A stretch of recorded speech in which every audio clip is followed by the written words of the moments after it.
मेरे प्रिय आत्मन,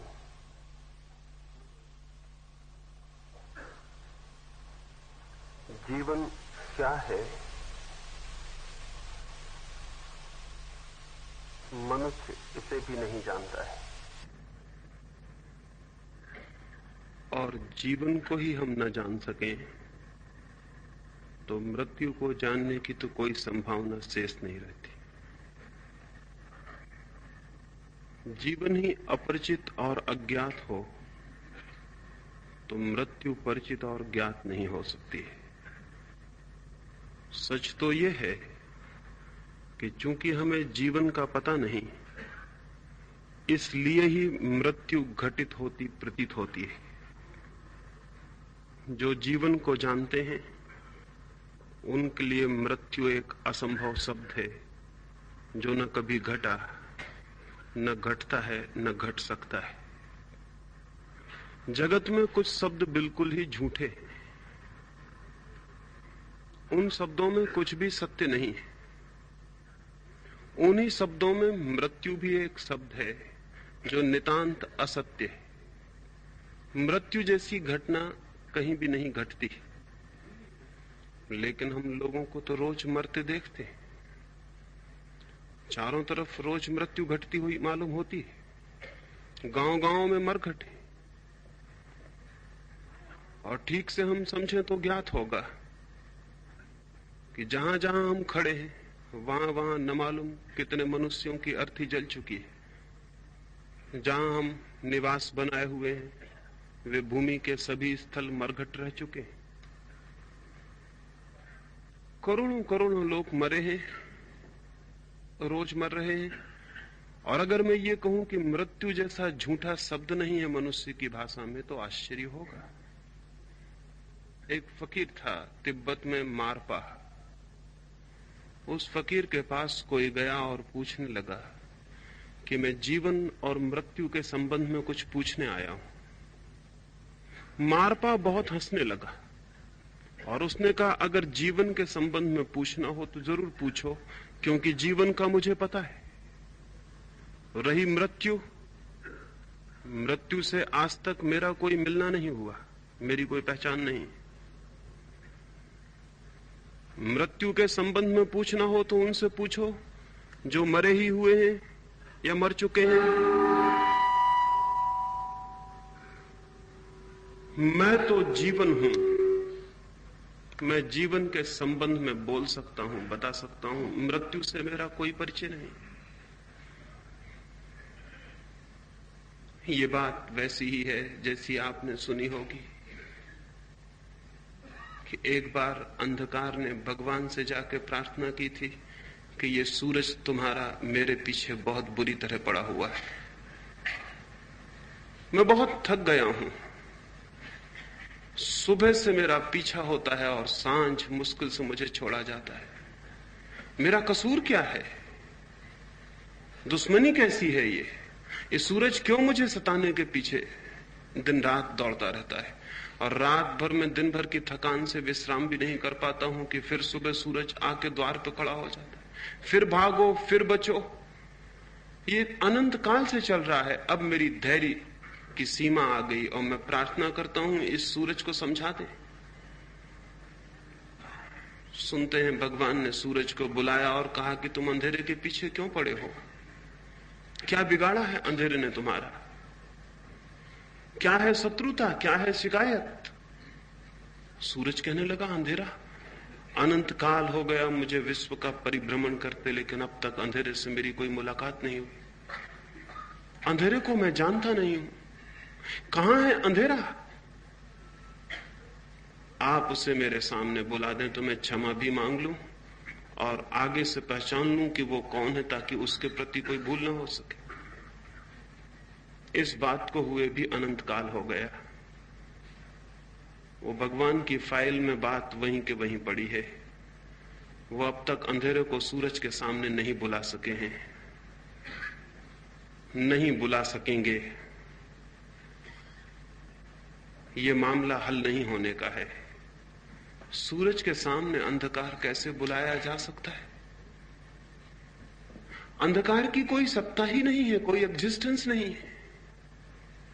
अंधकार की कोई पॉजिटिव, कोई विधायक स्थिति नहीं है। अंधकार तो सिर्फ प्रकाश के अभाव का नाम है।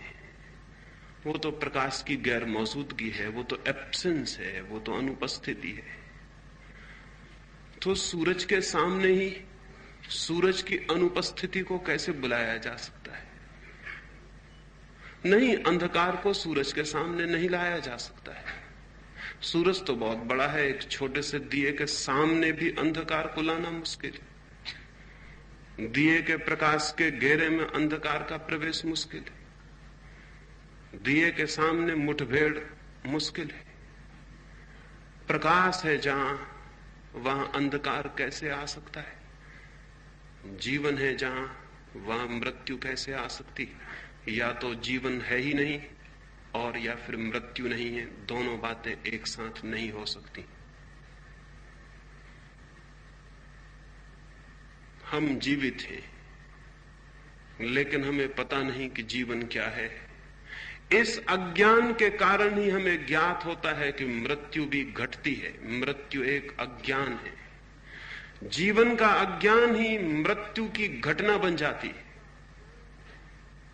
काश हम उस जीवन से परिचित हो सकें जो भीतर है, तो उसके परिचय की एक किरण भी सदा सदा के लिए इस अज्ञान को तोड़ देती है कि मैं मर सकता हूं, या कभी मरा हूं, या कभी मर जाऊंगा। लेकिन उस प्रकाश को हम जानते नहीं जो हम हैं, और उस अंधकार से हम भयभीत होते हैं जो हम नहीं हैं। उस प्रकाश से हम परिचित नहीं हो पाते जो हमारा प्राण है, हमारा जीवन है, जो हमारी सत्ता है। और उस अंधकार से हम भयभीत होते हैं जो हम नहीं हैं। मनुष्य मृत्यु नहीं है, मनुष्य अमृत है, समस्त जीवन अमृत है। लेकिन हम अमृत की ओर आंख ही नहीं उठाते। हम जीवन की तरफ दिशा में कोई खोज ही नहीं करते हैं, एक कदम ही नहीं उठाते। जीवन से रह जाते हैं अपरिचित, और इसलिए मृत्यु से भयभीत प्रतीत होते हैं। इसलिए प्रश्न जीवन और मृत्यु का नहीं है, प्रश्न है सिर्फ जीवन का।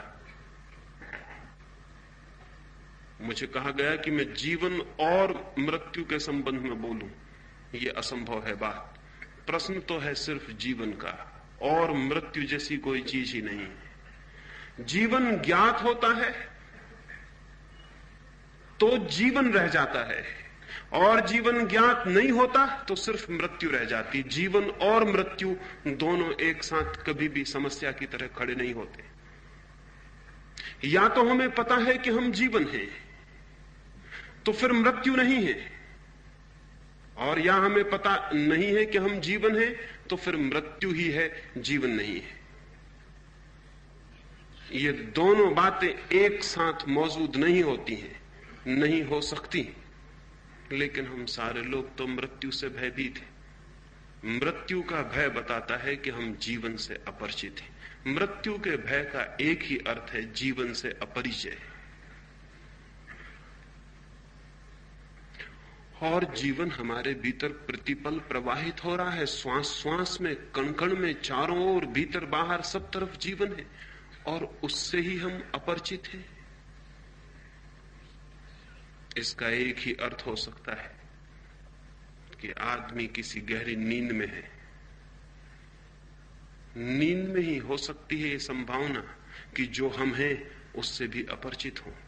इसका एक ही अर्थ हो सकता है कि आदमी किसी गहरी मूर्छा में। इसका एक ही अर्थ हो सकता है कि आदमी के प्राणों की पूरी शक्ति सचेतन नहीं है, अचेतन है, अनकॉन्शियस है, बेहोश है। एक आदमी सोया हो, उसे फिर कुछ भी पता नहीं रह जाता कि मैं कौन हूं, क्या हूं, कहां से हूं। नींद के अंधकार में सब डूब जाता है और उसे कुछ पता नहीं रह जाता कि मैं हूं भी या नहीं हूं। नींद का पता भी उसे तब चलता है जब वो जागता है, तब उसे पता चलता है कि मैं सोया था। नींद में तो इसका भी पता नहीं चलता कि मैं सोया हूं। जब नहीं सोया था तब पता चलता था कि मैं सोने जा रहा हूं। जब तक जागा हुआ था तब तक पता था कि मैं अभी जागा हुआ हूं, सोया हुआ नहीं हूं। जैसे ही सो गया उसे यह भी पता नहीं चलता कि मैं सो गया हूं, क्योंकि अगर यह पता चलता रहे कि मैं सो गया हूं तो उसका अर्थ है कि आदमी जागा हुआ है, सोया हुआ नहीं है। नींद चली जाती है तब पता चलता है कि मैं सोया था, लेकिन नींद में पता नहीं चलता कि मैं हूं भी या नहीं हूं। जरूर मनुष्य को कुछ भी पता नहीं चलता है कि मैं हूं या नहीं या क्या हूं। इसका एक ही अर्थ हो सकता है कि कोई बहुत गहरी आध्यात्मिक नींद, कोई स्पिरिचुअल हिप्नोटिक स्लीप, कोई आध्यात्मिक सम्मोहन की तंद्रा मनुष्य को घेरे हुए है। इसलिए उसे जीवन का ही पता नहीं चलता कि जीवन क्या है। नहीं, लेकिन हम इंकार करेंगे, हम कहेंगे कैसी आप बात करते हैं, हमें पूरी तरह पता है कि जीवन क्या है। हम जीते हैं, चलते हैं, उठते हैं, बैठते हैं, सोते हैं। एक शराबी भी चलता है, उठता है, बैठता है, सोता है, श्वास लेता है, आंख खोलता है, बात करता है। एक पागल भी उठता है, बैठता है, सोता है, श्वास लेता है, बात करता है, जीता है। लेकिन इससे न तो शराबी होश में कहा जा सकता है और न पागल सचेतन है ये कहा जा सकता है।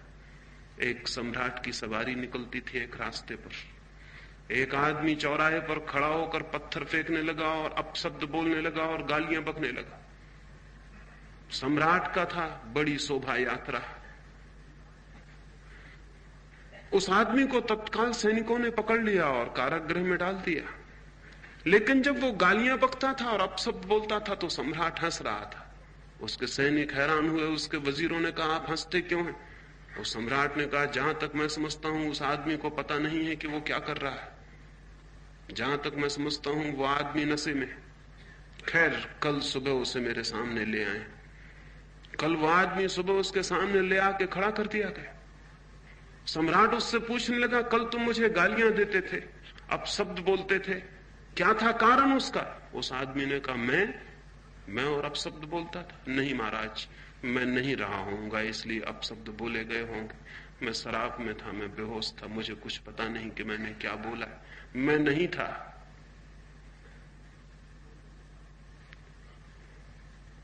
हम भी नहीं हैं।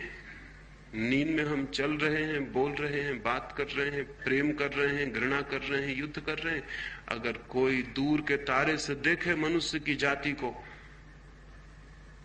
तो वो यही समझेगा कि सारी मनुष्य जाति इस भांति व्यवहार कर रही है जिस तरह नींद में बेहोशी में कोई व्यवहार करता हो। 3000 वर्षों में मनुष्य जाति ने 15,000 युद्ध किए। ये जागे हुए मनुष्य का लक्षण नहीं है।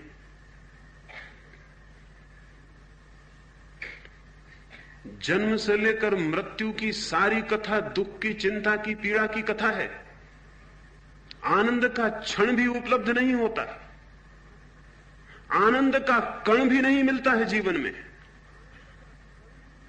खबर भी नहीं मिलती कि आनंद क्या है। जीवन बीत जाता है और आनंद की झलक भी नहीं मिलती। यह आदमी होश में नहीं कहा जा सकता है। दुख, चिंता, पीड़ा, उदासी और पागलपन सारे जन्म से लेकर मृत्यु तक की कथा है। लेकिन शायद हमें पता नहीं चलता, क्योंकि हमारे चारों तरफ भी हमारे जैसे ही सोए हुए लोग हैं। और कभी अगर एक आध जागा हुआ आदमी पैदा हो जाता है तो हम सोए हुए लोगों को इतना क्रोध आता है उस जागे हुए आदमी को, हम बहुत जल्दी उस आदमी की हत्या कर देते हैं। हम ज्यादा देर उसे बर्दाश्त नहीं करते। जीसस को हम इसलिए सूली पे लटका देते हैं कि तुम्हारा कसूर है कि तुम जागे हुए आदमी हो। हम सोए हुए लोगों को तुम्हें देखकर बहुत अपमानित होना पड़ता है। हम सोए हुए आदमियों के लिए तुम एक अपमानजनक चिन्ह बन जाते हो कि तुम सोए हुए लोग हो। तुम्हारी मौजूदगी हमारी नींद में बाधा डालती, हम तुम्हें हत्या कर देंगे। हम सुकरात को जहर पिला के मार डालते, हम मंसूर की गर्दन काट देते। हम जागे हुए आदमियों के साथ वही व्यवहार करते हैं जो पागलों की बस्ती में उस आदमी के साथ होगा जो पागल नहीं। इसका आपको अंदाज नहीं। मेरे मित्र एक पागल थे, वे पागल थे और एक पागल खाने में बंद कर दिए गए। पागलपन में उन्होंने फिनाइल की एक बाल्टी वहां पागल खाने में रखी थी, वो पी गए। उसके पी जाने से उनको कोई इतनी उल्टियां हुई, इतने दस्त लगे कि 15 दिन तक सारा शरीर रूपांतरित हो गया। उनकी सारी गर्मी जैसे शरीर से निकल गई और वो ठीक हो गए। लेकिन उन्हें 6 महीने के लिए पागल घर में भेजा गया था। वो ठीक हो गए। उन्होंने मुझसे कहा कि जब मैं पागल था तब, और जब मैं ठीक हो गया उस पागलपन में और 3 महीने तक ठीक होके पागल घर में रहा, तब जो मैंने पीड़ा अनुभव की है उसका हिसाब लगाना बहुत मुश्किल। जब तक मैं पागल था तब तक कोई कठिनाई न थी, क्योंकि और भी सब मेरे जैसे लोग थे। जब मैं ठीक हो गया तब मुझे लगा कि मैं कहां हूं, क्योंकि मैं सो रहा हूं और 2 आदमी मेरी छाती पे सवार हो गए। मैं चल रहा हूं और कोई मुझे धक्के मार रहा है। इस सब का मुझे कुछ भी पता नहीं चला था, क्योंकि मैं भी पागल था। मुझे यह भी पता नहीं चला था कि ये लोग पागल हैं जब तक मैं पागल था। जब मैं पागल न रहा तो मुझे पता चला कि ये सारे लोग पागल हैं। और जैसे ही मैं पागल न रहा, मैं उन सारे पागलों का शिकार बन गया। और मेरी कठिनाई कि मुझे सब समझ में आ रहा था कि अब मैं बिल्कुल ठीक हूं और अब क्या होगा और क्या नहीं होगा, मैं कैसे बाहर निकलूं। और अगर मैं चिल्ला के कहता था कि मैं पागल नहीं हूं, तो सभी पागल यही चिल्ला के कहते हैं कि हम पागल नहीं। कोई डॉक्टर मानने को राजी नहीं था।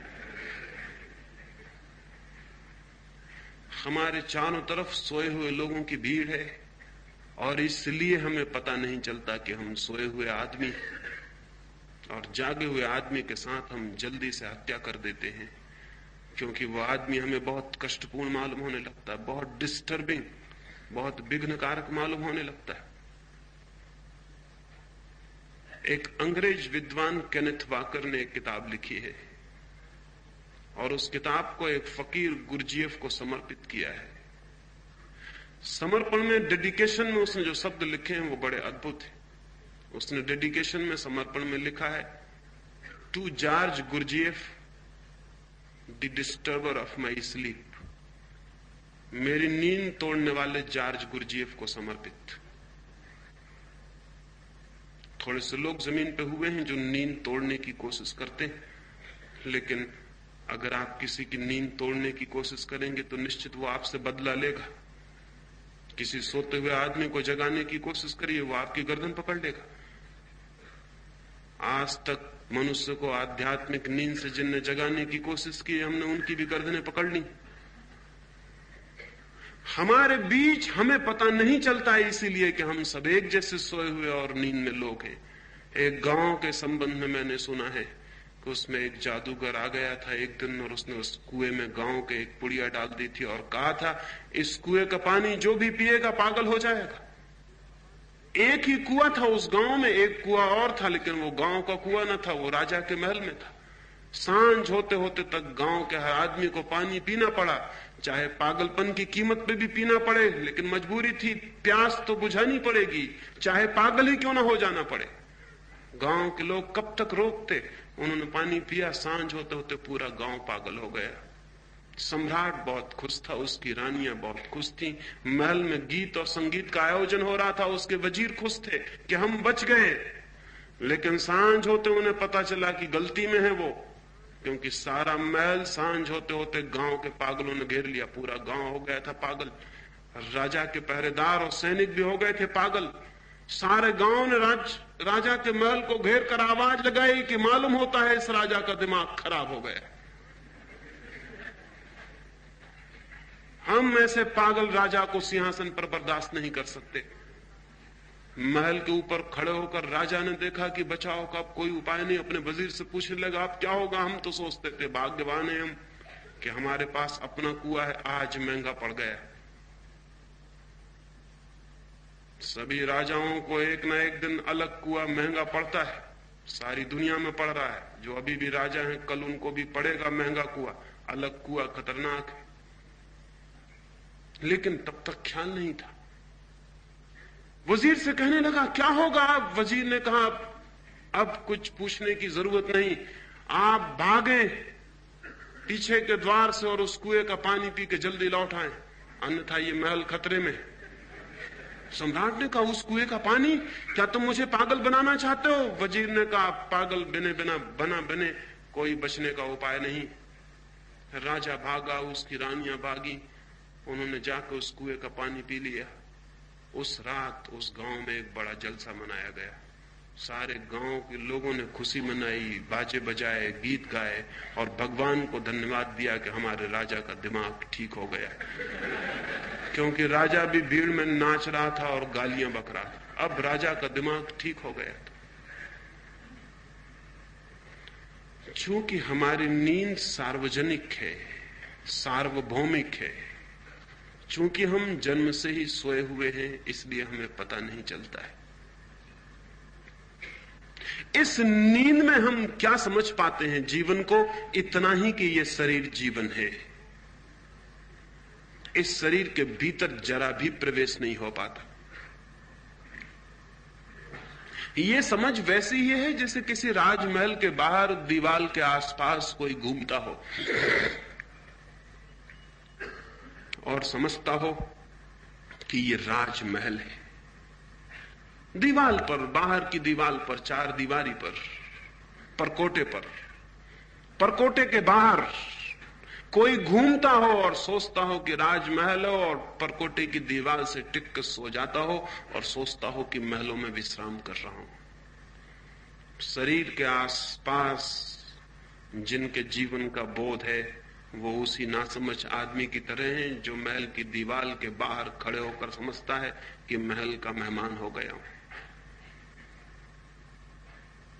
शरीर के भीतर हमारा कोई प्रवेश नहीं है, शरीर के बाहर जीते हैं। बस शरीर की परत, बाहर की परत, भीतर की शरीर की परत तक का हमें पता नहीं चलता। दीवार के बाहर का हिस्सा, दीवार के भीतर का हिस्सा ही पता नहीं चलता। महल तो बहुत दूर है। दीवार के बाहर के हिस्से को ही महल समझते हैं, दीवार के भीतर के हिस्से तक से परिचय नहीं हो पाता। हम अपने शरीर को अपने से बाहर से जानते हैं, हमने कभी भीतर खड़े होकर भी शरीर को नहीं देखा है, भीतर से, फ्रॉम विद इन। जैसे मैं इस कमरे के भीतर बैठा हूं, आप इस कमरे के भीतर बैठे हैं, हम इस कमरे को भीतर से देख रहे हैं। एक आदमी बाहर घूम रहा है, वो इस मकान को बाहर से देख रहा है। आदमी अपने शरीर के घर में अपने को भीतर से भी देखने में समर्थ नहीं हो पाता।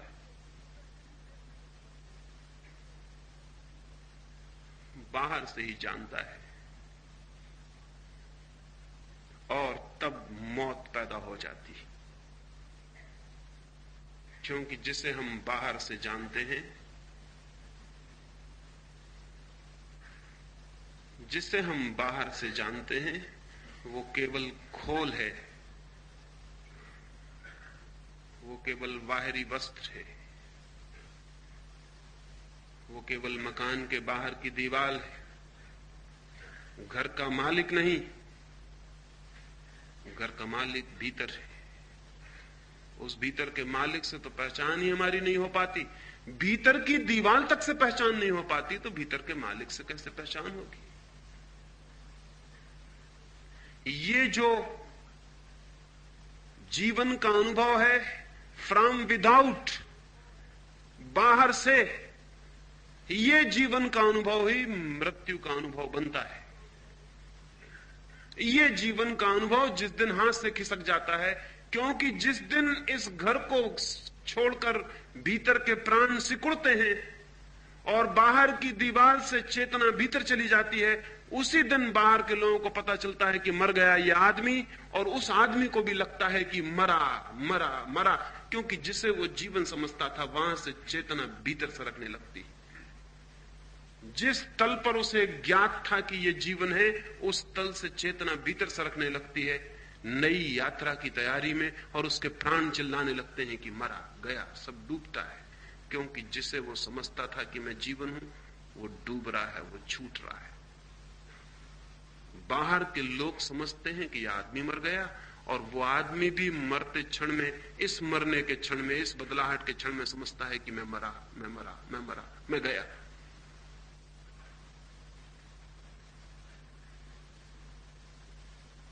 ये जो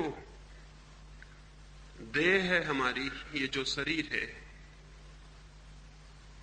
ये शरीर हमारा वास्तविक होना नहीं है, ये हमारा ऑथेंटिक बीइंग नहीं है।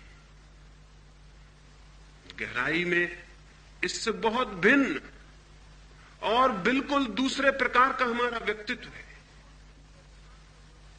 इस शरीर से बिल्कुल विपरीत और उल्टा हमारा जीवन है। एक बीज को हम देखते हैं। बीज की ऊपर की खोल होती है बहुत सख्त, ताकि भीतर जो छिपा हुआ जीवन का अंकुर है, कोमल, डेलिकेट, वो उसकी रक्षा कर सके। भीतर का अंकुर तो होता है बहुत कोमल, उसकी रक्षा के लिए एक बहुत कठोर दीवार, एक घेरा, एक खोल बीज के ऊपर चढ़ी होती है। वो जो खोल है वो बीज नहीं है, और जो उस खोल को बीज समझ लेगा वो कभी भी उस जीवन के अंकुर से परिचित नहीं हो पाएगा जो भीतर छिपा है। वो खोल को ही लिए रह जाएगा और अंकुर कभी पैदा नहीं होगा।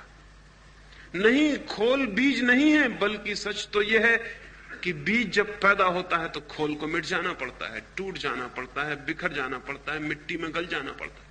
जब खोल गल जाती है तब बीज भीतर से प्रकट होता है। ये शरीर एक बीज है और जीवन, चेतना और आत्मा का एक अंकुर भीतर है, लेकिन हम इस खोल को ही बीज समझ के नष्ट हो जाते हैं और वो अंकुर पैदा भी नहीं हो पाता, वो अंकुर फूट भी नहीं पाता। जब वो अंकुर फूटता है तो जीवन का अनुभव होता है। जब वो अंकुर फूटता है तो मनुष्य का बीज होना समाप्त होता है और मनुष्य वृक्ष बनता है। जब तक मनुष्य बीज है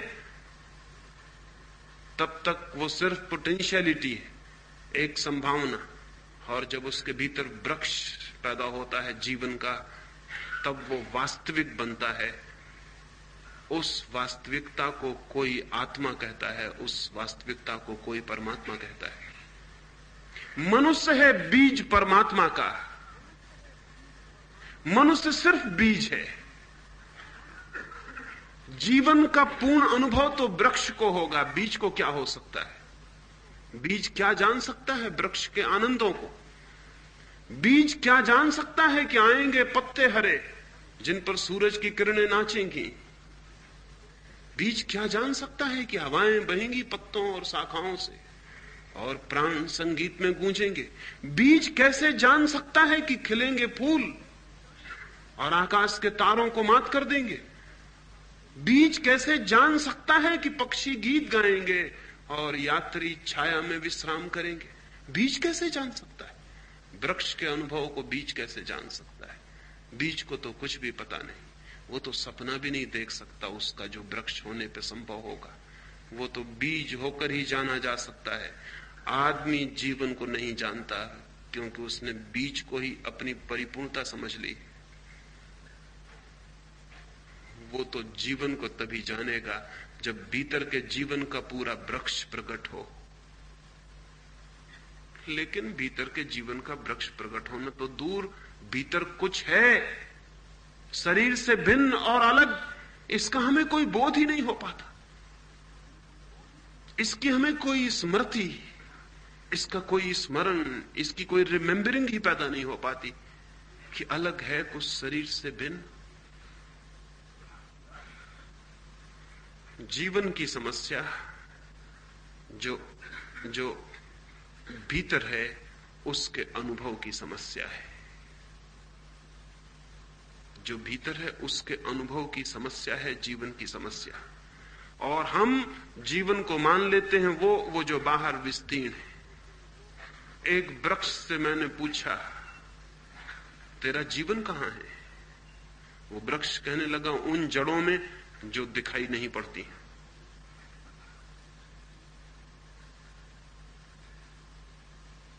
जड़ें दिखाई नहीं पड़ती, वहां जीवन है। वृक्ष जो दिखाई पड़ता है वो वहां से जीवन लेता है, अदृश्य से। माओ से तंग ने अपने बचपन की एक घटना लिखी है कि मेरे मां के बगिया थी एक बहुत, मां के झोपड़े के पास। उसने जीवन भर उस बगिया को संभाला था। उसके फूल इतने बड़े और प्यारे होते थे कि दूर दूर के गांव के लोग देखने आते, और बगिया के पास से गुजरता ऐसा तो कठोर आदमी कभी नहीं देखा गया था 2 क्षण ठहर न गया हो उन फूलों को देखकर। वो बूढ़ी हो गई और बीमार पड़ी। माओ छोटा था, पर उसने अपनी मां को कहा कि फिक्र मत करो, घर पर और कोई बड़ा तो था नहीं। उसने कहा फिक्र मत करो, तुम चिंता मत करो पौधों की, मैं उनकी फिक्र कर लूंगा। 15 दिन बाद मां उठी। माओ दिन भर बगीचे में मेहनत करता रहता, दिन रात, सुबह से लेकर आधी रात तक। मां निश्चिंत थी, लेकिन जिस दिन वो उठ के 15 दिन बाद बगीचे में आई, देखी बगिया तो कुमला गई। फूल तो जा चुके कभी के, पत्ते भी मुर्दा हो गए हैं, सारे वृक्ष उदास खड़े। ऐसा ही लगा होगा उस बुढ़िया को जैसा आज अगर किसी के पास आंखें हों तो सारी मनुष्य की बगिया को देखकर लगेगा। सब फूल गिर गए, सब पत्ते कुमला गए, सब वृक्ष उदास खड़े। वो तो छाती पीट के रोने लगी कि तूने क्या किया, और तू सुबह से सांझ तक करता क्या था? माओ भी रोने लगा। उसने कहा कि मैंने बहुत कुछ किया जो मैं कर सकता था। एक एक फूल की धूल झाड़ता था, एक एक पत्ते की धूल झाड़ता था, एक एक फूल को चूमता था, एक एक फूल पर पानी छिड़कता था। पता नहीं क्या हुआ, इतना श्रम और सारे वृक्ष कुमला गए। उसकी मां रोने में भी हंसने लगी। उसने कहा पागल, शायद तुझे पता नहीं कि वृक्षों के प्राण पत्तों और फूलों में नहीं होते, वृक्षों के प्राण जड़ों में होते हैं जो दिखाई नहीं पड़ती। तो फूल और पत्तों को पानी देगा, तो फूल और पत्तों को चूमेगा और प्रेम करेगा, सब निरर्थक है। फूल पत्ते की फिक्र भी मत कर। अगर अदृश्य जड़ें शक्तिशाली होती चली जाती हैं तो फूल पत्ते अपने से निकल आते हैं, उनकी चिंता नहीं करनी पड़ती। लेकिन आदमी ने जीवन को समझा है बाहर का सारा फूल पत्ते का जो फैलाव है वो, और भीतर की जड़ें बिल्कुल उपेक्षित हैं, निग्लेक्टेड हैं। आदमी के भीतर की जड़ें बिल्कुल ही उपेक्षित पड़ी हैं। स्मरण भी नहीं कि भीतर भी मैं कुछ हूं, और जो भी है वो भीतर है। सत्य भीतर है, शक्ति भीतर है, जीवन की सारी क्षमता भीतर है। वहां से वो प्रकट हो सकती है बाहर प्रगटीकरण होता है, होना भीतर है, बीइंग भीतर है, बिकमिंग बाहर होती है। वो जो वास्तविक है वो भीतर है, जो फैलता है और अभिव्यक्त होता है, मैनिफेस्टेशन जो है वो बाहर है। बाहर है अभिव्यक्ति, आत्मा तो भीतर है। और बाहर की अभिव्यक्ति को जो जीवन समझ लेते हैं उनका सारा जीवन मृत्यु के भय से आक्रांत होता है। वे जीते हैं तो भी मरे मरे और डरे हुए कि कभी भी मर जाएं, किसी क्षण मर जाएं। और यही मरने से डरे हुए लोग किसी की मौत पर रोते और परेशान होते। ये उन किसी की मौत पर रोके और परेशान नहीं हो रहे हैं, हर मौत इन्हें इनकी मौत की खबर ले आती है। हर मौत इन्हें खबर लाती है इनकी मौत की। और जो अपने हैं, बहुत निकट हैं, उनकी मौत बहुत जोर से खबर लाती है अपनी मौत की। और तब प्राण भीतर कब जाते हैं, तब भय पकड़ लेता है, तब कंपन पकड़ लेता है। और उस कंपन में, उस भय में आदमी अच्छी अच्छी बातें सोचता है। आत्मा अमर है, आत्मा अमर है, हम तो भगवान के अंश हैं, हम तो ब्रह्म के स्वरूप हैं। ये सब बकवास की बातें हैं, और ये अपने को धोखा देने से ज्यादा नहीं, ये सेल्फ डिसेप्शन। ये मौत से डरा हुआ आदमी अपने को मजबूत करने के लिए दोहराता है कि आत्मा अमर है। वो ये कह रहा है कि नहीं नहीं, मुझे नहीं मरना पड़ेगा, आत्मा अमर है। लेकिन कप रहे हैं प्राण, वो कह रहा है आत्मा अमर है। जो आदमी जानता है कि आत्मा अमर है, उसे एक बार भी ये दोहराने की जरूरत नहीं है कि आत्मा अमर है, क्योंकि वो जानता है, बात खत्म हो गई। लेकिन ये मौत से डरने वाले लोग मौत से डरते हैं, जीवन को जान नहीं पाते, और फिर बीच में एक नई तरकीब और एक नया धोखा पैदा करते हैं कि आत्मा अमर है। इसीलिए तो आत्मा को अमर मानने वाले लोगों से ज्यादा मौत से डरने वाली कौम खोजनी कठिन। इस देश में ही ये दुर्भाग्य घटित हुआ है। इस देश में आत्मा की अमरता मानने वाले सर्वाधिक लोग हैं पृथ्वी पर, और इस देश में मौत से डरने वाले कायरों की संख्या भी सर्वाधिक है। ये दोनों बातें एक साथ कैसे हो गई? जो जानते हैं कि आत्मा अमर है, उनके लिए तो मृत्यु हो गई समाप्त, उनके लिए तो भय हो गया विसर्जित, उन्हें तो अब कोई मार नहीं सकता, उन्हें तो अब कोई नहीं मार सकता। और दूसरी बात भी ध्यान में ले लेना, ना उन्हें कोई मार सकता है, ना वो भ्रम में हो सकते हैं कि मैं किसी को मार सकता हूं, क्योंकि मारने की घटना ही खत्म हो गई। और इस राज को थोड़ा समझ लेना जरूरी है। जो लोग कहेंगे आत्मा अमर है, जो लोग कहेंगे आत्मा अमर है, वे मौत से डरे हुए हैं और दोहरा रहे हैं कि आत्मा अमर है।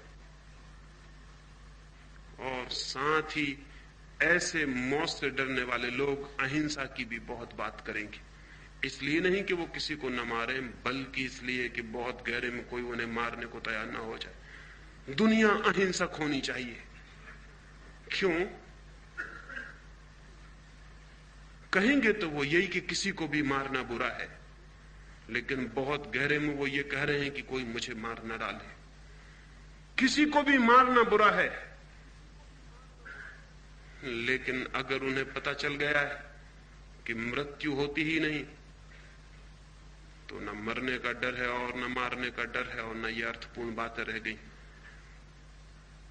कृष्ण ने कहा अर्जुन से कि तू भयभीत मत हो, क्योंकि तू जिन्हें सामने खड़े देख रहा है वे बहुत बार रहे हैं पहले भी। तू भी था, मैं भी था, हम सब बहुत बार थे और हम सब बहुत बार होंगे। जगत में कुछ भी नष्ट नहीं होता है, इसलिए न मरने का डर है न मारने का डर है। सवाल है जीवन को जीने का, और जो मरने और मारने दोनों से डरते हैं वे जीवन की दृष्टि में एकदम नपुंसक और इम्पोर्टेंट हो जाते हैं। जो न मर सकता है न मार सकता है, वो जानता ही नहीं कि जो है वो न मारा जा सकता है न मर सकता है। कैसी होगी वो दुनिया जिस दिन सारा जगत जानेगा भीतर से कि आत्मा अमर है। उस दिन मृत्यु का सारा भय विलीन हो जाएगा, उस दिन मरने का भय भी विलीन हो जाएगा, मारने की धमकी भी विलीन हो जाएगी। उस दिन युद्ध विलीन होंगे, उसके पहले नहीं। जब तक आदमी को लगता है कि मारा जा सकता है, मर सकता हूं, तब तक दुनिया से युद्ध विलीन नहीं हो सकते। चाहे गांधी समझाएं अहिंसा, और चाहे बुद्ध, और चाहे महावीर, चाहे सारी दुनिया में अहिंसा के कितने ही पाठ पढ़ाए जाएं, जब तक मनुष्य को भीतर से यह अनुभव नहीं पैदा हो सकता कि जो है वो अमृत है, तब तक दुनिया में युद्ध बंद नहीं हो सकते। और जिनके हाथों में तलवारें दिखती हैं, ये मत समझ लेना कि वो बहुत बहादुर लोग हैं। तलवार सबूत है कि यह आदमी भीतर से डरपोक है, कायर है, कावर्ड है। चौरस्तों पे जिनकी मूर्तियां बनाते हो तलवारें हाथ में लेके, वो कायरों की मूर्तियां हैं। बहादुर के हाथ में तलवार की कोई जरूरत नहीं, क्योंकि वो जानता है कि मरना और मारना दोनों बच्चों की बातें। लेकिन एक अद्भुत प्रवंचना आदमी पैदा करता है। जिन बातों को वो नहीं जानता है, उन बातों को भी इस भांति कोशिश करता है कि जैसे हम जानते हैं। भय के कारण, भीतर है भय, भीतर वो जानता है कि मरना पड़ेगा, लोग रोज मर रहे हैं, भीतर वो देखता है कि शरीर क्षीण हो रहा है, जवानी गई, बुढ़ापा आ रहा है, देखता है कि शरीर जा रहा है, और भीतर दोहरा रहा है कि आत्मा अजर अमर है। वो अपना विश्वास जुटाने की कोशिश कर रहा है, हिम्मत जुटाने की कोशिश कर रहा है कि मत घबराओ, मत घबराओ, मौत तो है, लेकिन नहीं नहीं, ऋषि मुनि कहते हैं कि आत्मा अमर है। मौत से डरने वाले लोग ऐसे ऋषि मुनियों के आसपास इकट्ठे हो जाते हैं और भीड़ कर लेते हैं जो आत्मा की अमरता की बातें करते हैं। मैं ये नहीं कह रहा हूं कि आत्मा अमर नहीं है, मैं ये कह रहा हूं कि आत्मा का अमरता का सिद्धांत मौत से डरने वाले लोगों का सिद्धांत है। आत्मा की अमरता को जानना बिल्कुल दूसरी बात है। और यह भी ध्यान रहे कि आत्मा की अमरता को वे ही जान सकते हैं जो जीते जी मरने का प्रयोग कर लेते हैं, उसके अतिरिक्त कोई जानने का उपाय नहीं। इसे थोड़ा समझ लेना जरूरी है। मौत में होता क्या है? प्राणों की सारी ऊर्जा जो बाहर फैली हुई है, विस्तीर्ण है, वो वापस सिकुड़ती है, अपने केंद्र पर पहुंचती है। जो ऊर्जा प्राणों की सारे शरीर के कोने कोने तक फैली हुई है, वो सारी ऊर्जा वापस सिकुड़ती है, बीज में वापस लौटती है। शरीर जैसे एक दिए को हम मंदा करते जाएं, धीमा करते जाएं, तो फैला हुआ प्रकाश सिकुड़ आएगा, अंधकार गिरने लगेगा, प्रकाश सिकुड़ के फिर दिए के पास आ जाएगा। हम और धीमा करते जाएं और धीमा, और फिर प्रकाश बीज रूप में, अनुरूप में निहित हो जाएगा, अंधकार घेर लेगा। प्राणों की जो ऊर्जा फैली हुई है जीवन की, वो सिकुड़ती है, वापस लौटती है अपने केंद्र पर, नई यात्रा के लिए फिर बीज बनती है, फिर अणु बनती है। ये जो सिकुड़ाव है, इसी सिकुड़ाव से, इसी संकोच से पता चलता है कि मरा मैं मरा, क्योंकि जिसे मैं जीवन समझता था वो जा रहा है, सब छूट रहा है, हाथ पैर शिथिल होने लगे, श्वास खोने लगी, आंखों ने देखना बंद कर दिया, कानों ने सुनना बंद कर दिया। ये तो सारी इंद्रियां, ये सारा शरीर किसी ऊर्जा के साथ संयुक्त होने के कारण जीवंत था, वो ऊर्जा वापस लौटने लगी। देह तो मुर्दा है, वो फिर मुर्दा रह गई। घर का मालिक घर छोड़ने की तैयारी करने लगा, घर उदास हो गया, निर्जन हो गया, लगता है मरा मैं। मृत्यु के इस क्षण में पता चलता है कि जा रहा हूं, डूब रहा हूं, समाप्त हो रहा हूं। और इस घबराहट के कारण कि मैं मर रहा हूं, इस चिंता और उदासी के कारण, इस पीड़ा, इस एंग्विश के कारण, ये एंजाइटी कि मैं मर रहा हूं, समाप्त हो रहा हूं, ये इतनी ज्यादा चिंता पैदा कर देती है मन में कि वो उस मृत्यु के अनुभव को भी जानने से वंचित रह जाता है। जानने के लिए चाहिए शांति, हो जाता है इतना अशांत कि मृत्यु को जान नहीं पाता। बहुत बार हम मर चुके हैं, अनंत बार, लेकिन हम अभी तक मृत्यु को जान नहीं पाए, क्योंकि हर बार जब मरने की घड़ी आई है तब फिर हम इतने विभल और बेचैन और परेशान हो गए हैं। तो उस बेचैनी और परेशानी में कैसा जानना, कैसा ज्ञान। हर बार मौत आके गुजर गई है हमारे आसपास से, हम फिर भी अपरिचित रह गए हैं उससे। नहीं, मरने के क्षण में नहीं जाना जा सकता है मौत को, लेकिन आयोजित मौत हो सकती है। आयोजित मौत को ही ध्यान कहते हैं, योग कहते हैं, समाधि कहते हैं। समाधि का एक ही अर्थ है कि जो घटना मृत्यु में अपने आप घटती है, समाधि में साधक चेष्टा और प्रयास से सारे जीवन की ऊर्जा को सिकोड़ के भीतर ले जाता है, जानते हुए। निश्चित ही अशांत होने का कोई कारण नहीं है, क्योंकि वो प्रयोग कर रहा है भीतर ले जाने की, चेतना को सिकोड़ने की। वो शांत मन से चेतना को भीतर सिकोड़ता है। जो मौत करती है उसे वो खुद करता है, और इस शांति में वो जान पाता है कि जीवन ऊर्जा अलग बात है, शरीर अलग बात है। वो जो बल्ब जिससे बिजली प्रकट हो रही है अलग बात है, और वो जो बिजली प्रकट हो रही है वो अलग बात है। बिजली सिकुड़ जाती है, बल्ब निर्जीव होकर पड़ा रह जाता है। शरीर बल्ब से ज्यादा नहीं है, जीवन वो विद्युत है, वो ऊर्जा, वो एनर्जी, वो प्राण जो शरीर को जीवंत किए हुए है, गर्म किए हुए है, उत्तप्त किए हुए है। समाधि में साधक मरता है स्वयं, और चूंकि वो स्वयं मृत्यु में प्रवेश करता है, वो जान लेता है इस सत्य को कि मैं हूं अलग, शरीर है अलग।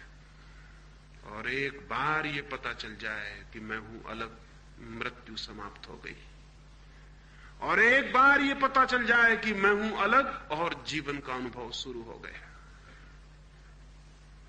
मृत्यु की समाप्ति और जीवन का अनुभव एक ही सीमा पर होते हैं, एक ही साथ होते हैं। जीवन को जाना कि मृत्यु गई, मृत्यु को जाना कि जीवन हुआ। अगर ठीक से समझें तो ये एक ही चीज को कहने के दो ढंग हैं, ये एक ही दिशा में इंगित करने वाले दो इशारे हैं। धर्म को इसलिए मैं कहता हूं धर्म है मृत्यु की कला, वो है आर्ट ऑफ डेथ। लेकिन आप कहेंगे कई बार मैं कहता हूं धर्म है जीवन की कला, आर्ट ऑफ लिविंग। निश्चित ही दोनों बात मैं कहता हूं, क्योंकि जो मरना जान लेता है वही जीवन को जान पाता है। धर्म है जीवन और मृत्यु की कला।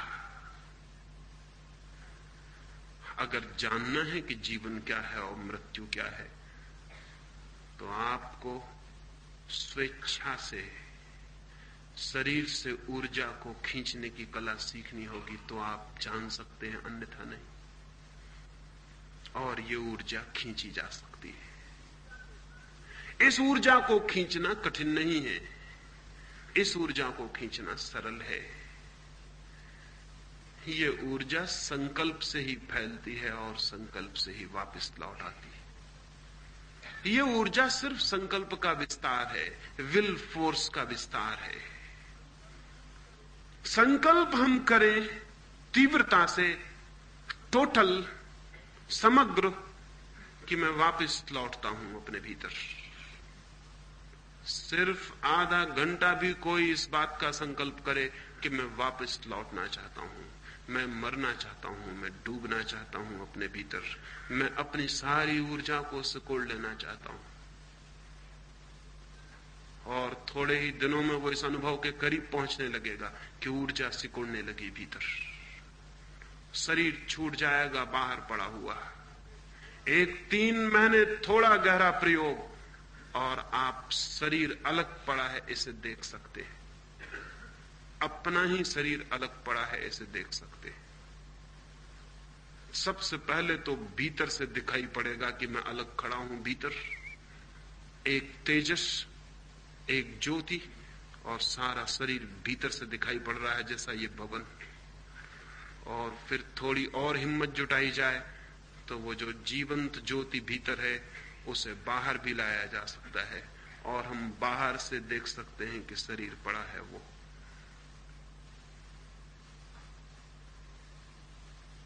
एक अद्भुत अनुभव मुझे हुआ, वो मैं कहूं। अब तक उसे कभी कहा नहीं, अचानक ख्याल आ गया तो कहता हूं।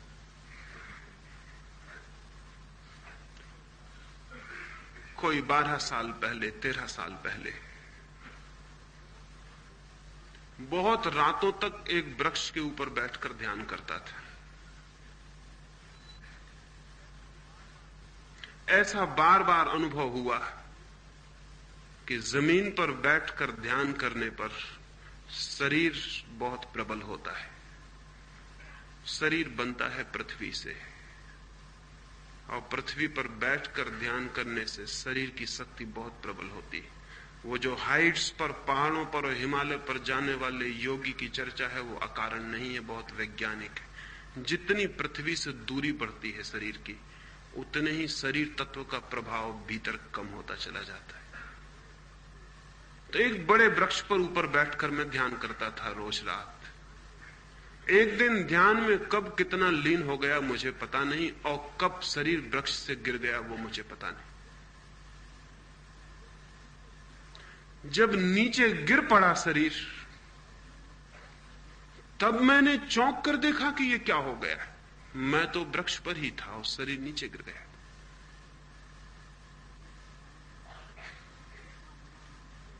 कैसा हुआ अनुभव कहना बहुत मुश्किल है। मैं तो वृक्ष पर ही बैठा था और शरीर नीचे गिरा था और मुझे दिखाई पड़ रहा था कि वो नीचे गिर गया। सिर्फ एक रजत रज्जू, एक सिल्वर कार्ड नाभि से और मुझ तक जुड़ी हुई थी, एक अत्यंत चमकदार शुभ्र रेखा। कुछ भी समझ के बाहर था कि अब क्या होगा, कैसे वापस लौटूंगा।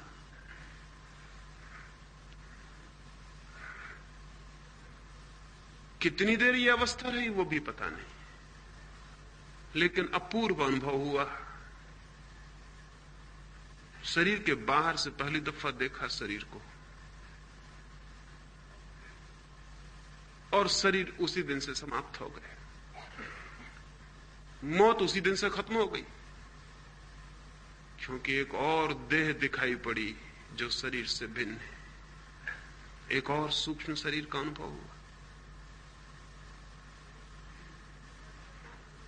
कितनी देर ये रहा कहना मुश्किल है। सुबह होते होते एक दो औरतें वहां से निकली दूध लेकर किसी गांव से, और उन्होंने आके पड़ा हुआ शरीर देखा। वो मैं देख रहा हूं ऊपर से कि वो करीब आके बैठ गई हैं। कोई मर गया, और उन्होंने सिर पर हाथ रखा, और एक क्षण में जिसे तीव्र आकर्षण से मैं वापस अपने शरीर में आ गया और आंख खुल गई। तब एक दूसरा अनुभव भी हुआ। वो दूसरा अनुभव ये हुआ कि स्त्री पुरुष के शरीर में एक कीमिया और केमिकल चेंज पैदा कर सकती है, और पुरुष स्त्री के शरीर में एक केमिकल चेंज पैदा कर सकता है। ये भी ख्याल हुआ कि उस स्त्री का छूना और मेरा वापस लौट आना, ये कैसे हो गया। फिर तो बहुत अनुभव हुए इस बात के, और तब मुझे समझ में आया कि हिंदुस्तान में जिन तांत्रिकों ने समाधि पर और मृत्यु पर सर्वाधिक प्रयोग किए थे, उन्होंने क्यों स्त्रियों को भी अपने साथ बांध लिया था। क्योंकि गहरी समाधि के प्रयोग में अगर शरीर के बाहर तेजस शरीर चला गया है, सूक्ष्म शरीर चला गया है, तो बिना स्त्री के सहायता के पुरुष के तेजस शरीर को वापस नहीं लौटाया जा सकता। या स्त्री का तेजस शरीर अगर बाहर चला गया तो बिना पुरुष की सहायता के उसे वापस नहीं लौटाया जा सकता। स्त्री और पुरुष के शरीर के मिलते ही एक विद्युत वृत्त, एक इलेक्ट्रिक सर्किल पूरा हो जाता है, और वो जो बाहर निकल गई है चेतना तीव्रता से भीतर वापस लौट आती है।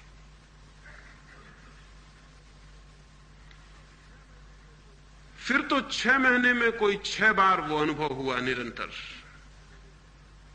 और 6 महीने में मुझे अनुभव हुआ कि मेरी उम्र कम से कम 10 वर्ष कम हो गई। कम हो गई मतलब 10 वर्ष, अगर मैं 70 साल जीता तो अब 60 ही साल जी सकूंगा। 6 महीने में एक अजीब से अनुभव हुए। छाती के सारे बाल मेरे सफेद हो गए 6 महीने के भीतर। मेरी समझ के बाहर हुआ कि ये क्या हो रहा है। और तब ये भी ख्याल आया कि इस शरीर और उस शरीर के बीच के संबंध में व्याघात पड़ गया है। उन दोनों का जो तालमेल था वो टूट गया है। और तब मुझे ये भी समझ में आया कि शंकराचार्य का 33 साल की उम्र में मर जाना या विवेकानंद का 36 साल की उम्र में मर जाना कुछ और ही कारण रखता है।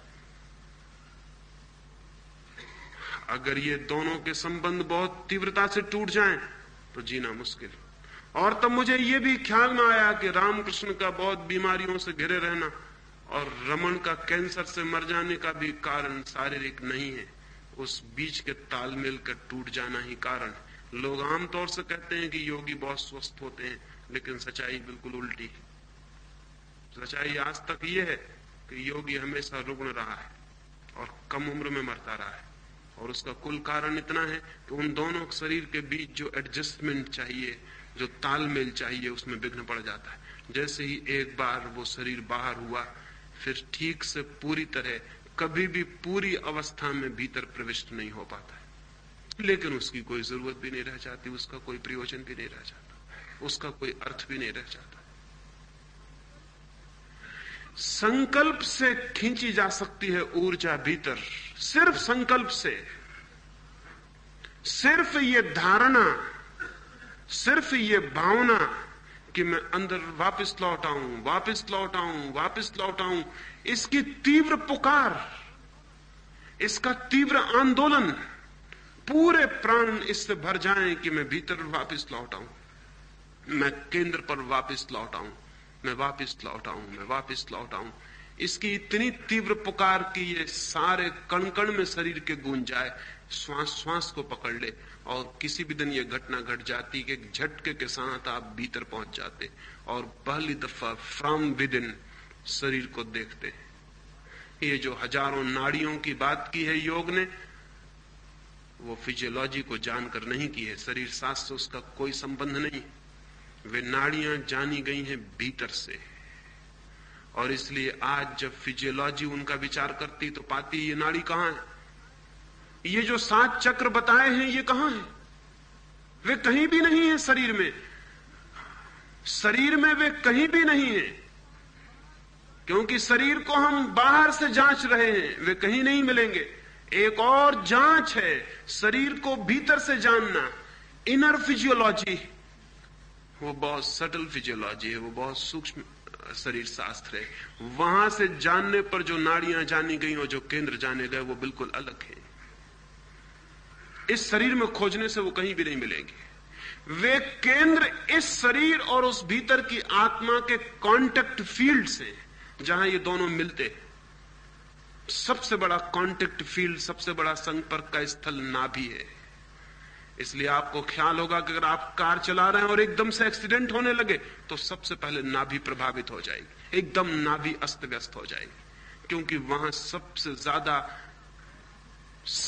ज्यादा गहरा उस आत्मा और इस शरीर के बीच संबंध का क्षेत्र है। वो सबसे पहले अस्त व्यस्त हो जाएगा मौत को देखकर। जैसे ही मौत सामने दिखाई पड़ेगी नाड़ी अस्त व्यस्त हो जाएगी।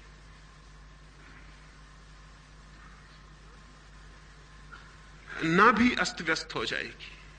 सारे शरीर के केंद्र हैं और शरीर की एक आंतरिक व्यवस्था है जो उस अंतः शरीर और इस शरीर के बीच संपर्क से स्थापित हुई है। जिन चक्रों की बात है वे उनके संपर्क स्थल हैं। निश्चित ही एक बार भीतर से शरीर को जानना एक बिल्कुल ही दूसरी दुनिया को जान लेना, जिसका हमें कोई भी पता नहीं, जिससे मेडिकल साइंस जिसके संबंध में एक शब्द भी नहीं जानती और नहीं जान सकेगी अभी। एक बार यह अनुभव हो जाए कि मैं अलग और ये शरीर अलग, मौत खत्म हो गई, मृत्यु नहीं है फिर। और फिर तो शरीर के बाहर आके खड़े होकर देखा जा सकता है। तो ये कोई फिलसफिक विचार नहीं है, ये कोई दार्शनिक तात्विक चिंतन नहीं है कि मृत्यु क्या है, जीवन क्या है। जो लोग इस पर विचार करते हैं वो 2 कौड़ी का भी फल कभी नहीं निकाल पाते। ये तो है एग्जिस्टेंशियल अप्रोच, ये तो है अस्तित्ववादी खोज।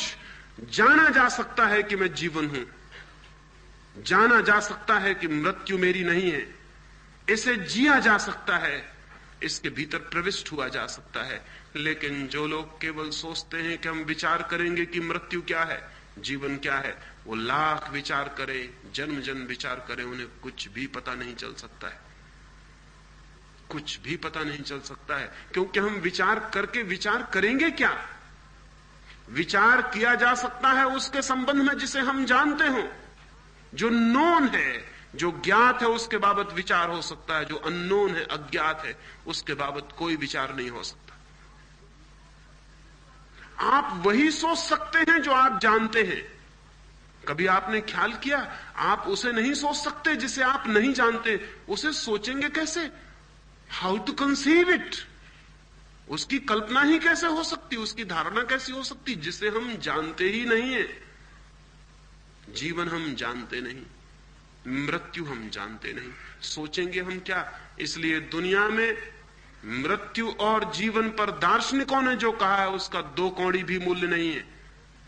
फिलोसफी की किताबों में जो भी लिखा है मृत्यु और जीवन के संबंध में, उसका कौड़ी भर मूल्य नहीं है, क्योंकि वो लोग सोच सोच के लिख रहे हैं। सोच के लिखने का कोई सवाल नहीं है।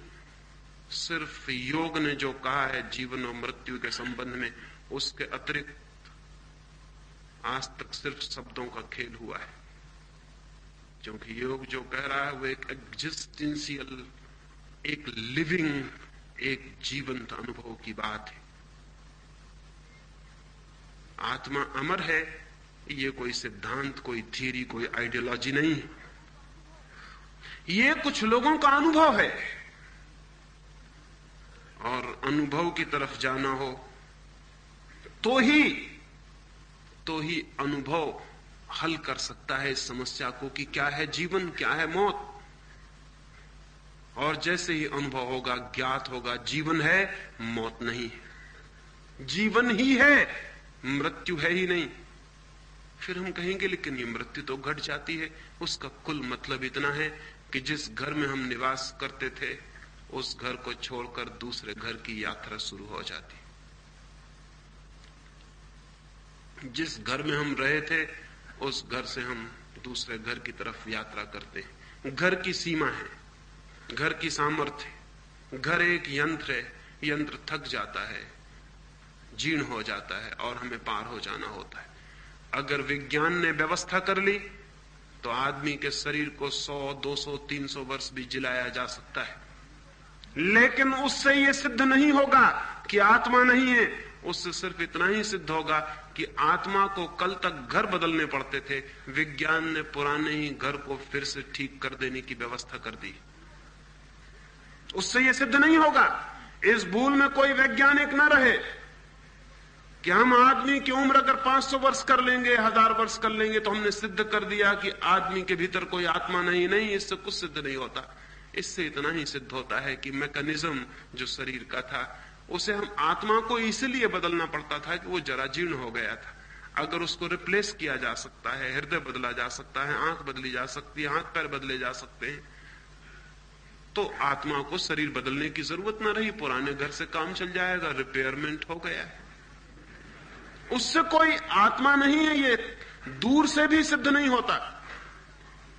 और ये भी हो सकता है कल कि विज्ञान टेस्ट ट्यूब में जन्म को, जीवन को पैदा कर सके, और तब शायद वैज्ञानिक इस भ्रम में पड़ेगा कि हमने जीवन को जन्म दे लिया। वो भी गलत है, वो भी मैं कह देना चाहता हूं, उससे भी कुछ सिद्ध नहीं होता। मां और बाप मिलके क्या करते हैं मां के पेट में? एक पुरुष और एक स्त्री मिलके क्या करते हैं स्त्री के पेट में? आत्मा को जन्म नहीं देते। They just create a situation. वे सिर्फ एक अवसर पैदा करते हैं जिसमें आत्मा प्रविष्ट हो सकती है। मां का और पिता का अणु मिलकर एक अपॉर्चुनिटी, एक अवसर पैदा करते हैं, एक सिचुएशन जिसमें कि आत्मा प्रवेश पा सकती।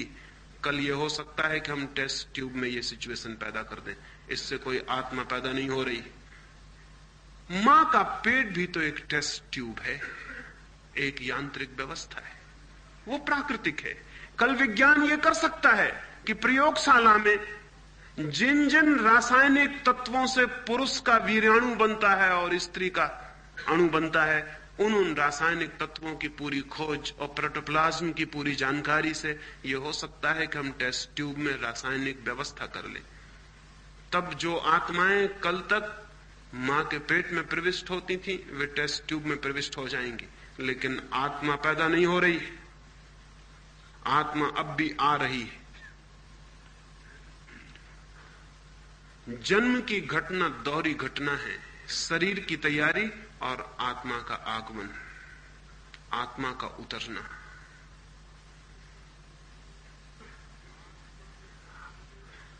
आत्मा के संबंध में आने वाले दिन बहुत खतरनाक और अंधेरे होने वाले हैं, क्योंकि विज्ञान की प्रत्येक घोषणा आदमी को यह विश्वास दिला देगी कि आत्मा नहीं है। इससे आत्मा असिद्ध नहीं होगी, इससे सिर्फ आदमी के भीतर जाने का जो संकल्प था वो क्षीण होगा। इससे सिर्फ अगर ये आदमी को समझ में आने लगा कि ठीक है, उम्र बढ़ गई, बच्चे टेस्ट ट्यूब में पैदा होने लगे, अब कहां है आत्मा, इससे आत्मा असिद्ध नहीं होगी। इससे सिर्फ आदमी का जो प्रयास चलता था अंतस की खोज का, वो बंद हो जाएगा। और ये बहुत दुर्भाग्य की घटना घटने वाली है, जो आने वाले 50 वर्षों में घटेगी। इधर 50 वर्षों में, पिछले वर्षों में उसकी भूमिका तैयार हो गई।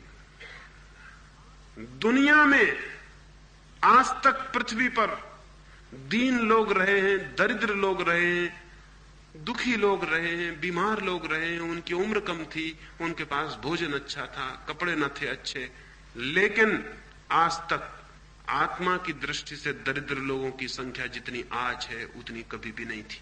और उसका कुल एक ही कारण है कि भीतर कुछ है ही नहीं, तो जाने का सवाल क्या है। एक बार अगर मनुष्य जाति को यह विश्वास आ गया कि भीतर कुछ है ही नहीं, तो वहां जाने का सवाल खत्म हो जाता है। आने वाला भविष्य अत्यंत अंधकारपूर्ण और खतरनाक हो सकता है। इसलिए हर कोने से इस संबंध में प्रयोग चलते रहने चाहिए कि ऐसे लोग खड़े होकर घोषणा करते रहें, सिर्फ शब्दों की और सिद्धांतों की नहीं, गीता और कुरान और बाइबल की पुनरुक्ति की नहीं, बल्कि घोषणा कर सकें जीवंत कि मैं जानता हूं कि मैं शरीर नहीं हूं। और न केवल ये घोषणा शब्दों की हो, ये उनके सारे जीवन से प्रकट होती रहे, तो शायद हम मनुष्य को बचाने में सफल हो सकते हैं।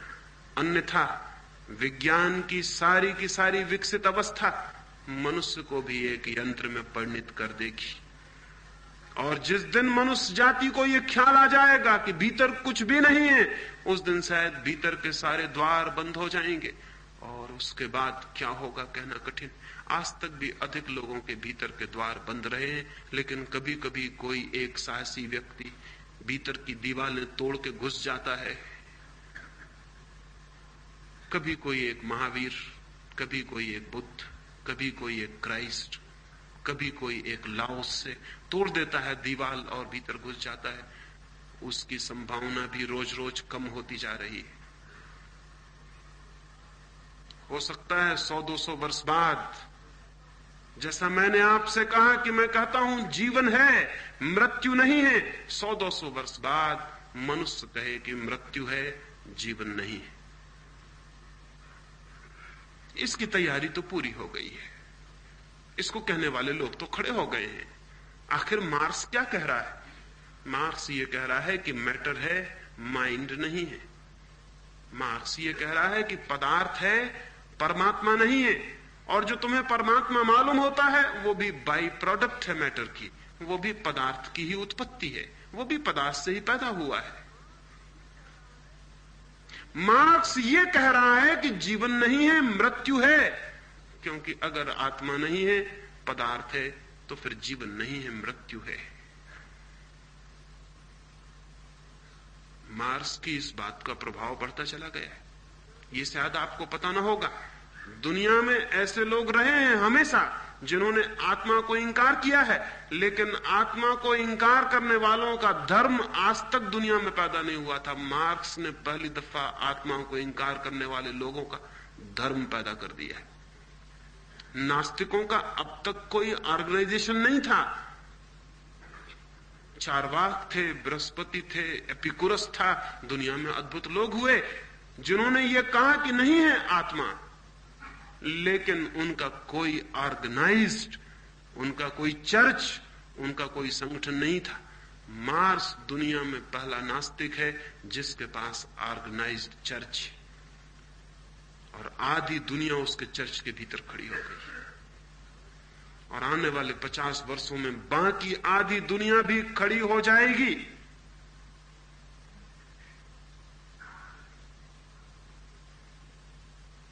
आत्मा तो है, लेकिन उसको जानने और पहचानने के सारे द्वार बंद होते जा रहे हैं। जीवन तो है, लेकिन उस जीवन से संबंधित होने की सारी संभावनाएं क्षीण होती जा रही हैं। इसके पहले कि सारे द्वार बंद हो जाएं,